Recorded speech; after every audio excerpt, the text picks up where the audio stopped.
আওয়ামী গুন্ডা বাহিনীর বিরুদ্ধে আপনারা মেহেরপুর শহরে মিছিল করে আসলেন, আপনাদেরকে অভিনন্দন জানাই, ধন্যবাদ জানাই। আজকের এই প্রতিবাদ সমাবেশে কিছু কথা বলি। আওয়ামী দুঃশাসন বিরোধী আন্দোলনে গত 17-18 বছর আপনারা লড়াই করেছেন, সংগ্রাম করেছেন। আওয়ামী দুঃশাসনের বিরুদ্ধে, পুলিশের বিরুদ্ধে আপনারা রুখে দাঁড়িয়েছেন। পুলিশকে মোকাবেলা করে আপনারা রাজপথে নেমেছেন, পুলিশকে মোকাবেলা করে ঢাকার রাজপথে গেছেন, মেহেরপুরে মিছিল করেছেন। দীর্ঘ সময় দীর্ঘ লড়াই করেছেন, জীবন বাজি রেখে লড়াই করেছেন।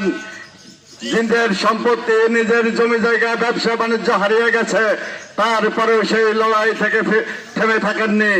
সেই লড়াই করার জন্য এই যুগের মুক্তিযোদ্ধা হিসেবে আপনাদেরকে সংগ্রামী সালাম জানাই। বন্ধুরা আমার, আমরা আজকে মেহেরপুরের মাটিতে দাঁড়িয়ে স্পষ্ট ভাষায় বলতে চাই, মেহেরপুরের আওয়ামী লীগ গত 17-18 বছর ভোট চুরি করেছে, ব্যবসা চুরি করেছে, মানুষের জমি দখল করেছে, বাড়ি দখল করেছে, বিভিন্ন অপরাধ করে মেহেরপুরের মানুষকে জিম্মি করে জনপ্রশাসন মন্ত্রী পুলিশ দিয়ে আমাদের উপরে নির্যাতন করেছেন। তার সাথে কোনো আওয়ামী লীগ ছিল না, তিনি পুলিশ দিয়ে আমাদের উপর নির্যাতন করেছেন, আমাদের ভোট চুরি করেছেন, আমাদের ভোট কেন্দ্রে যেতে বাধা দিয়েছেন, মিথ্যা মামলায় জেল খাটিয়েছেন।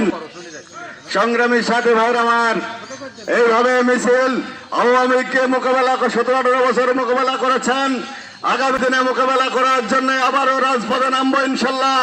রাজি আছেন তো? আওয়ামী লীগ কোনো মাথা ছাড়া দিলে আমরা সেটা প্রতিহত করার জন্য মেহেরপুরের রাজপথে থাকবো, আপনাদের নিয়েই থাকবো ইনশাল্লাহ। দৈনিক আজকের বাংলা .net